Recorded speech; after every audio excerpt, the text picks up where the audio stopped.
ଆଚ୍ଛା, ଆସନ୍ତୁ ସିଧା ସଡ଼କ ଆଜିର ଏହି ବିଶ୍ଳେଷଣକୁ ଯିବା ଯେଉଁଥିରେ ଆମେ ଭାରତର ସବୁଠାରୁ ପୁରୁଣା ଏବଂ ଜଟିଳ ଆଇନଗତ ଲଢ଼େଇକୁ ଟିକ୍ନିକି ଭାବେ ବୁଝିବା। ଏହା କେବଳ ଗୋଟିଏ ସାଧାରଣ ଜମି ବିବାଦ ନୁହେଁ, ବରଂ ଇତିହାସ, ବିଶ୍ୱାସ ଏବଂ ସମ୍ପତ୍ତି ଆଇନର ଏମିତି ଏକ ସଂଘର୍ଷ ଯାହା 5 ଶତାବ୍ଦୀରୁ ଅଧିକ ସମୟ ଧରି ଚାଲିଆସିଛି। ଆମେ 1528 ମସିହାରୁ ଆରମ୍ଭ କରି ସୁପ୍ରିମକୋର୍ଟଙ୍କ ଚୂଡ଼ାନ୍ତ ରାୟ ପର୍ଯ୍ୟନ୍ତ ପୂରା ଘଟଣାକ୍ରମକୁ ଖୁବ୍ ସହଜରେ ଏବଂ କ୍ରମାନ୍ୱୟରେ ବୁଝିବା। ଆଜିର ଏହି ଆଲୋଚନାକୁ ଆମେ ମୁଖ୍ୟତଃ 5ଟି ଭାଗରେ ବାଣ୍ଟିଛୁ। ପ୍ରଥମେ ବିବାଦର ମୂଳ, ତାପରେ ବ୍ରିଟିଶ ଶାସନ ଏବଂ ସୀମା ନିର୍ଦ୍ଧାରଣ, ସ୍ୱାଧୀନତା ପରବର୍ତ୍ତୀ ରାଜନୈତିକ ପରିବର୍ତ୍ତନ, 1992ର ବିଧ୍ୱଂସ ଏବଂ ଶେଷରେ ବହୁ ପ୍ରତୀକ୍ଷିତ ସୁପ୍ରିମକୋର୍ଟଙ୍କ ରାୟ। ତେବେ ପ୍ରଥମ ଭାଗରୁ ଆରମ୍ଭ କରିବା, ବିବାଦର ମୂଳ ଅର୍ଥାତ୍ ଏହାର ଐତିହାସିକ ପୃଷ୍ଠଭୂମି। ସବୁକିଛି ଆରମ୍ଭ ହୁଏ 1528 ମସିହାରେ, ଯେତେବେଳେ ମୋଗଲ ସମ୍ରାଟ ବାବରଙ୍କ କମାଣ୍ଡର ମୀର ବାକି ଏଠାରେ ଏକ ମସଜିଦ୍ ନିର୍ମାଣ କରିଥିଲେ। କିନ୍ତୁ ଆଶ୍ଚର୍ଯ୍ୟର କଥା ହେଉଛି, ଏହାର ପ୍ରାୟ 3 ଶତାବ୍ଦୀ ପରେ ମାନେ 1853 ମସିହାରେ ଯାଇ ଏହି ସ୍ଥାନରେ ପ୍ରଥମ ସାମ୍ପ୍ରଦାୟିକ ସଂଘର୍ଷର ରେକର୍ଡ ସାମ୍ନାକୁ ଆସିଲା। ପ୍ରକୃତରେ ଏଠୁ ହିଁ ବିବାଦର ମୂଳଦୁଆ ପଡ଼ିଥିଲା। ଏବେ ଏହି ଉଦ୍ଧୃତିଟିକୁ ଟିକେ ଧ୍ୟାନ ଦିଅନ୍ତୁ। ପରବର୍ତ୍ତୀ ସମୟରେ ସୁପ୍ରିମକୋର୍ଟ ଜୋସେଫ୍ ଡିଫେନ୍ଥାଲର ଏବଂ ୱିଲିୟମ ଫିଞ୍ଚଙ୍କ ଭଳି ୟୁରୋପୀୟ ପର୍ଯ୍ୟଟକଙ୍କର ଭ୍ରମଣ କାହାଣୀ ଉପରେ ବହୁଳ ଭାବରେ ନିର୍ଭର କରିଥିଲା। କାହିଁକି ଜାଣିଛନ୍ତି? କାରଣ ସେତେବେଳେ ତ ଫଟୋଗ୍ରାଫି ନଥିଲା, ତେଣୁ ଏହି ପୁରୁଣା ଦସ୍ତାବେଜଗୁଡ଼ିକ ହିଁ ସେଠାରେ ହିନ୍ଦୁମାନଙ୍କର ନିରନ୍ତର ପୂଜା ଏବଂ ଆସ୍ଥାର ସବୁଠାରୁ ବଡ଼ ଲିଖିତ ପ୍ରମାଣ ପାଲଟିଥିଲା। ଆସନ୍ତୁ ଦ୍ୱିତୀୟ ଭାଗକୁ ଯିବା, ବ୍ରିଟିଶ ଶାସନ ଏବଂ ଆଇନଗତ ସୀମା। ଦେଖିବା ସେମାନେ ଏହାକୁ କିପରି ସମ୍ଭାଳିଥିଲେ। ଭୂଗୋଳ ଦୃଷ୍ଟିରୁ ଏକ ବହୁତ ରୋଚକ ତଥ୍ୟ ଏଠି ଦେଖିବାକୁ ମିଳେ। ସମ୍ପୂର୍ଣ୍ଣ କମ୍ପ୍ଲେକ୍ସର ଆକାର ଥିଲା ପାଖାପାଖି 67.7 ଏକର, କିନ୍ତୁ ଏହି ଶତାବ୍ଦୀ ପୁରୁଣା ରକ୍ତାକ୍ତ ସଂଘର୍ଷ କେବଳ ପ୍ଲଟ୍ ନମ୍ବର 583ର ଏକ ଛୋଟିଆ 2.77 ଏକର ଅଂଶ ଉପରେ ହିଁ କେନ୍ଦ୍ରିତ ଥିଲା। ଭାବନ୍ତୁ ଟିକେ, ଏତେ ବଡ଼ ବିବାଦ କେବଳ ଏହି ଛୋଟ ଖଣ୍ଡେ ଜମି ପାଇଁ। ବଢ଼ୁଥିବା ଉତ୍ତେଜନାକୁ ଦେଖି ବ୍ରିଟିଶମାନେ 1857 ମସିହାରେ ଗୋଟିଏ ବାଟ ବାହାର କଲେ। ସେମାନେ 6ରୁ 7 ଫୁଟ ଉଚ୍ଚର ଏକ ଇଟା ଓ ଗ୍ରିଲ୍ କାନ୍ଥ ଠିଆ କରିଦେଲେ। ମୁସଲମାନମାନଙ୍କୁ ନମାଜ ପାଇଁ ଭିତର ଅଂଶ ଦିଆଗଲା ଏବଂ ହିନ୍ଦୁମାନଙ୍କୁ ପୂଜା ପାଇଁ ବାହ୍ୟ ଅଂଶ। ଯଦିଓ ଏହାଦ୍ୱାରା ବିବାଦ କିଛି ସମୟ ପାଇଁ ଶାନ୍ତ ପଡ଼ିଗଲା, କିନ୍ତୁ ସତ କହିବାକୁ ଗଲେ କୌଣସି ପକ୍ଷ ଏହି ବ୍ୟବସ୍ଥାରେ ସମ୍ପୂର୍ଣ୍ଣ ସନ୍ତୁଷ୍ଟ ନଥିଲେ। ଏବେ ଆମେ ତୃତୀୟ ଭାଗରେ ପହଞ୍ଚିଛୁ, ସ୍ୱାଧୀନତା ପରବର୍ତ୍ତୀ ରାଜନୈତିକ ପରିବର୍ତ୍ତନ। ସ୍ୱାଧୀନତା ପରେ ମାମଲାଟି ଆହୁରି ଜଟିଳ ହେବାକୁ ଲାଗିଲା। 1939ରେ ଯେତେବେଳେ ମସଜିଦ୍ ଭିତରେ ରାମଲାଲାଙ୍କର ମୂର୍ତ୍ତି ସ୍ଥାପନ କରାଗଲା, ତାପରେ ସୁନ୍ନି ୱକ୍ଫ ବୋର୍ଡ ଏଫ୍ଆଇଆର୍ ଦାୟର କଲା। ସ୍ଥିତି ଏମିତି ବଦଳିଲା ଯେ ଶେଷରେ 1986ରେ ସ୍ଥାନୀୟ କୋର୍ଟ ହିନ୍ଦୁମାନଙ୍କ ପାଇଁ ତାଲା ଖୋଲିବାକୁ ନିର୍ଦ୍ଦେଶ ଦେଲେ ଏବଂ 1989 ବେଳକୁ ଦେବତା ନିଜେ ଏକ ଆଇନଗତ ପକ୍ଷ ହୋଇଗଲେ। ଏଠାରେ ଆମକୁ ଏକ ଗୁରୁତ୍ୱପୂର୍ଣ୍ଣ ଆଇନଗତ ତତ୍ତ୍ୱ ବୁଝିବାକୁ ପଡ଼ିବ। ତାହା ହେଲା ରାମଲାଲା ବିରାଜମାନ। ଭାରତୀୟ ଆଇନ ଅନୁଯାୟୀ ଶିଶୁ ଦେବତା ପ୍ରଭୁ ରାମଙ୍କୁ ଏକ ଜୁରିଷ୍ଟିକ୍ ପର୍ସନ ବା ନ୍ୟାୟିକ ବ୍ୟକ୍ତି ଭାବରେ ମାନ୍ୟତା ଦିଆଗଲା। ଏହାର ଅର୍ଥ ହେଉଛି ଜଣେ ମଣିଷ ପ୍ରତିନିଧିଙ୍କ ଜରିଆରେ ଦେବତା ନିଜ ନାମରେ ସମ୍ପତ୍ତି ରଖିପାରିବେ ଏବଂ ମକଦ୍ଦମା ମଧ୍ୟ ଲଢ଼ିପାରିବେ। ଏହା ଏକ ବିରାଟ ବଡ଼ ଆଇନଗତ ମୋଡ଼ ଥିଲା। 1980 ଦଶକ ବେଳକୁ ଏହି ମାମଲାଟି କେବଳ କୋର୍ଟ ଭିତରେ ସୀମିତ ନ ରହି ଏକ ବଡ଼ ଜାତୀୟ ରାଜନୈତିକ ଆନ୍ଦୋଳନର ରୂପ ନେଲା।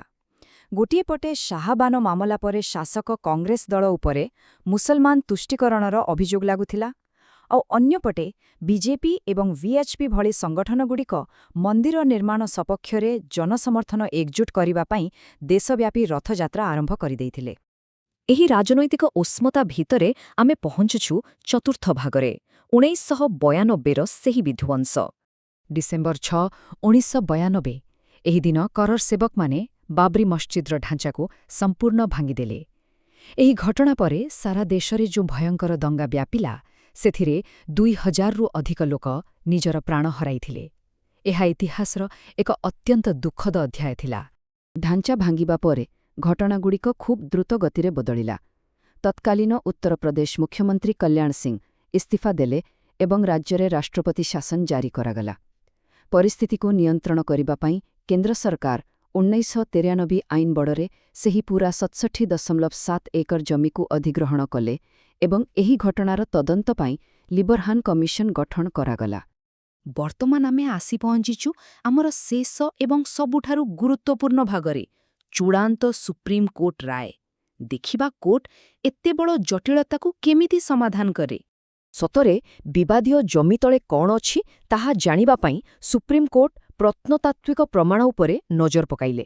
2003 ମସିହାରେ ASI ବା ଭାରତୀୟ ପ୍ରତ୍ନତତ୍ତ୍ୱ ସର୍ବେକ୍ଷଣ ସଂସ୍ଥା ଯେଉଁ ଗ୍ରାଉଣ୍ଡ ପେନିଟ୍ରେଟିଂ ରେଡାର ଏବଂ ଖନନ କରିଥିଲା, ସେଥିରୁ ସ୍ପଷ୍ଟ ହେଲା ଯେ ମସଜିଦ୍ ତଳେ ଏକ ବିଶାଳ ଅଣ-ଇସଲାମୀୟ ସଂରଚନା ଥିଲା।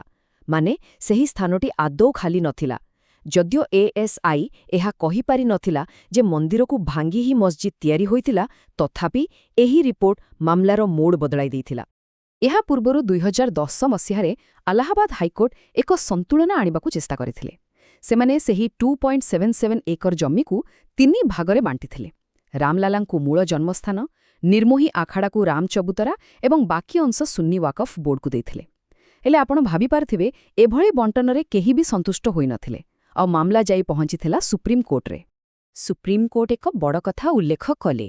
ସୁନ୍ନି ୱାକଫ ବୋର୍ଡ ଯୁକ୍ତି ବାଢ଼ିଥିଲା ଯେ ମସଜିଦଟି ସମ୍ପୂର୍ଣ୍ଣ ଖାଲି ଜମିରେ ତିଆରି ହୋଇଥିଲା, କିନ୍ତୁ ASIର ବୈଜ୍ଞାନିକ ପ୍ରମାଣ ଏହି ପ୍ରାଥମିକ ଦାବିକୁ ସମ୍ପୂର୍ଣ୍ଣ ଭୁଲ ପ୍ରମାଣିତ କରିଦେଲା। କାରଣ ମୂଳଦୁଆ ତଳେ ପୂର୍ବରୁ ଏକ ଅଣ-ଇସଲାମୀୟ ସଂରଚନା ଥିବାର ପ୍ରମାଣ ମିଳିସାରିଥିଲା। ଏଠି ଆଉ ଗୋଟିଏ ଆଇନଗତ ଶବ୍ଦ ଆସୁଛି, ଆଡଭର୍ସ ପୋଜେସନ୍ ବା ପ୍ରତିକୂଳ ଦଖଲ। ସହଜ ଭାଷାରେ କହିଲେ, ଯଦି କୌଣସି ସମ୍ପତ୍ତି ଉପରେ କାହାର ନିରନ୍ତର ଏବଂ ଅବିବାଦିତ ବ୍ୟବହାର ଥାଏ, ତେବେ ତାହା ମାଲିକାନା ଅଧିକାର ସାବ୍ୟସ୍ତ କରେ।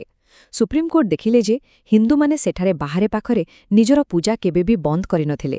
ଅନ୍ୟପକ୍ଷରେ 1939 ମସିହା ପରଠାରୁ ସେଠାରେ ଇସଲାମୀୟ ପ୍ରାର୍ଥନା ବନ୍ଦ ହୋଇଯାଇଥିଲା। ଏହି ନିରନ୍ତର ବ୍ୟବହାର ହିଁ ମାମଲାରେ ବହୁତ ବଡ଼ ପ୍ରଭାବ ପକାଇଥିଲା। ତେଣୁ 2019ରେ ସୁପ୍ରିମକୋର୍ଟ ଯେଉଁ ଐତିହାସିକ ସର୍ବସମ୍ମତ ରାୟ ଦେଲେ, ତାହା ମୁଖ୍ୟତଃ 4ଟି ସ୍ତମ୍ଭ ଉପରେ ଠିଆ ହୋଇଥିଲା। ପ୍ରଥମଟି ହେଲା ASI ଅର୍ଥାତ୍ ଆର୍କିଓଲୋଜିକାଲ ସର୍ଭେ ଅଫ୍ ଇଣ୍ଡିଆର ପ୍ରମାଣ, ଦ୍ୱିତୀୟରେ ୟୁରୋପୀୟ ଭ୍ରମଣ କାହାଣୀରୁ ମିଳିଥିବା ଐତିହାସିକ ବିଶ୍ୱାସର ପ୍ରମାଣ, ତୃତୀୟରେ ନିରନ୍ତର ପୂଜାକୁ ଆଧାର କରିଥିବା ଆଡଭର୍ସ ପୋଜେସନ୍ ଏବଂ ଶେଷରେ ପ୍ରକୃତ ସ୍ଥାନକୁ ନେଇ ସାକ୍ଷୀମାନଙ୍କର ବୟାନ। ଶେଷରେ ଆସିଲା ସେହି ବହୁ ପ୍ରତୀକ୍ଷିତ ମୁହୂର୍ତ୍ତ। ସୁପ୍ରିମକୋର୍ଟ ସମ୍ପୂର୍ଣ୍ଣ 2.77 ଏକର ବିବାଦୀୟ ଜମିର ମାଲିକାନା ରାମଲାଲା ବିରାଜମାନଙ୍କୁ ପ୍ରଦାନ କଲେ। ଏହା ସହିତ ସନ୍ତୁଳନ ରକ୍ଷା କରିବା ପାଇଁ ସୁନ୍ନି ୱାକଫ ବୋର୍ଡକୁ ଅଯୋଧ୍ୟାର ଧନ୍ନିପୁରରେ 5 ଏକର ବିକଳ୍ପ ଜମି ଦେବାକୁ ଆଦେଶ ଦେଲେ। ନିର୍ମୋହି ଆଖାଡ଼ାର ମୂଳ ଦାବି ଖାରଜ ହେଲା ସତ, କିନ୍ତୁ ସେମାନଙ୍କୁ ଭବିଷ୍ୟତର ଟ୍ରଷ୍ଟରେ ପ୍ରତିନିଧିତ୍ୱ କରିବାର ସୁଯୋଗ ମିଳିଲା। କୋର୍ଟଙ୍କ ଆଦେଶ ଅନୁଯାୟୀ କେନ୍ଦ୍ର ସରକାର ଏକ 15 ସଦସ୍ୟ ବିଶିଷ୍ଟ ଶ୍ରୀରାମ ଜନ୍ମଭୂମି ତୀର୍ଥକ୍ଷେତ୍ର ଟ୍ରଷ୍ଟ ଗଠନ କଲେ। ଆଜିର ତାରିଖରେ ଏହି ଟ୍ରଷ୍ଟ ହିଁ ଏକ ପ୍ରଶାସନିକ ସଂସ୍ଥା ଭାବରେ କାର୍ଯ୍ୟ କରୁଛି, ଯାହା ସେହି ସ୍ଥାନର ପରିଚାଳନା ଏବଂ ମନ୍ଦିର ନିର୍ମାଣ ଦାୟିତ୍ୱ ତୁଲାଉଛି। ତେବେ ଶେଷରେ ଆମ ମନରେ ଏହି ଗୋଟିଏ ବଡ଼ ପ୍ରଶ୍ନ ଉଠେ, ଆଧୁନିକ ସମ୍ପତ୍ତି ଆଇନ କିପରି 500 ବର୍ଷର ଐତିହାସିକ ବିଶ୍ୱାସ, ମାଟି ତଳର ପ୍ରତ୍ନତାତ୍ତ୍ୱିକ ପ୍ରମାଣ ଏବଂ ଲୋକଙ୍କର ଅତୁଟ ଧାର୍ମିକ ଭକ୍ତିକୁ ଏକାଠି କରି ଗୋଟିଏ ବାଧ୍ୟତାମୂଳକ ଆଇନଗତ ରାୟରେ ପରିଣତ କରିପାରିବ?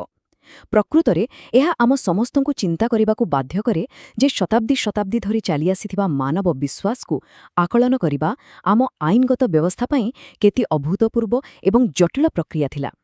ଆଶା କରୁଛି ଏହି ସମୀକ୍ଷା ମାଧ୍ୟମରେ ଆମେ ଏହି ଐତିହାସିକ ପ୍ରସଙ୍ଗର ଆଇନଗତ ଦିଗକୁ ଖୁବ୍ ସହଜରେ ବୁଝିପାରିଲେ।